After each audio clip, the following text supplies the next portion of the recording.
The soul is now, as it is, and it can only be in the now. It's undergoing a cure in order that it may regain health.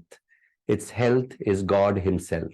And when I say the soul is now, we mean the only place where the client can exist is now.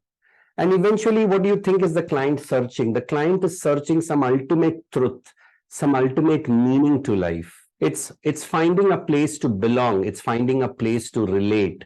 It's when the client has lost all hopes to belong, when all tricks and games have stopped giving him meaning to life, when he has visited every place and temple, priest and monk, he now comes to you. And when he is with you at that point in time, it's a case of mindfulness. It's not a case of tools and rituals.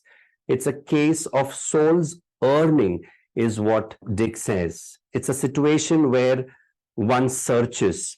And Jung says, psychoneurosis must be understood as a suffering of the soul, which has not yet discovered its meaning. This restlessness we have in our body, this not able to stay committed on the path, this issue that we have with doubts and contemplations and constant evaluation, this psychoneurosis must be understood as a suffering of the soul.